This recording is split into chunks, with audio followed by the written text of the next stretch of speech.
जो डायल 100 है और डायल 112 कर दिया। कम से कम उनका जो वेतन था या जो मिल रहा था उनको, उसके कुछ तो बढ़ाते। आपने 100 112 कर दिया, कुछ तो बढ़ाते आप।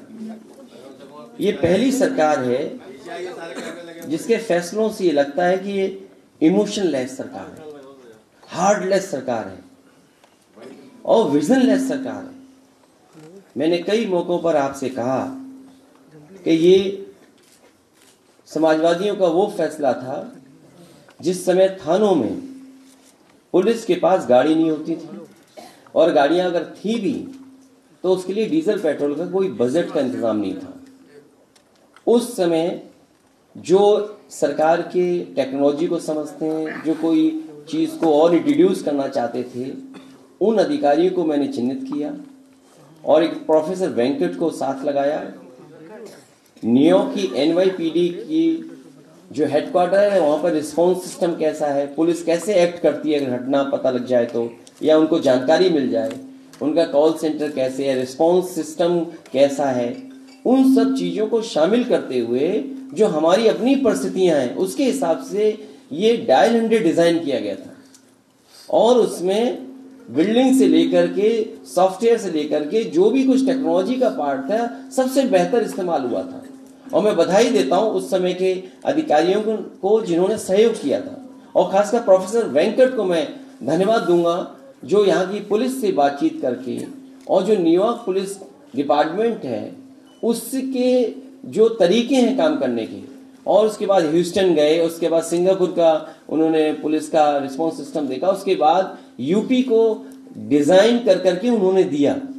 ये सबसे बेहतरीन सिस्टम था।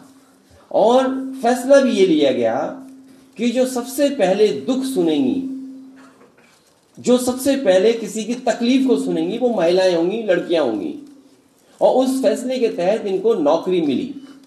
ये अलग बात है कि तरीका क्या अपनाया गया नौकरी देने का, लेकिन आज अपने लोगों को लाभ पहुंचाने के लिए सरकार ये कह सकती है कि वो तो एक प्राइवेट कंपनी को टेंडर दे दिया।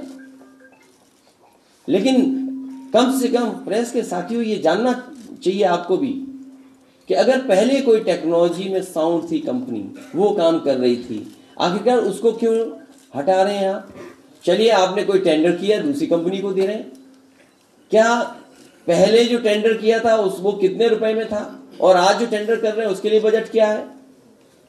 आप कंपनी को तो मुनाफा कमाने दे रहे हो, लेकिन जो सबसे पहले फेस कर रही है तकलीफ और परेशानी, उनकी आप मदद नहीं करना चाहते।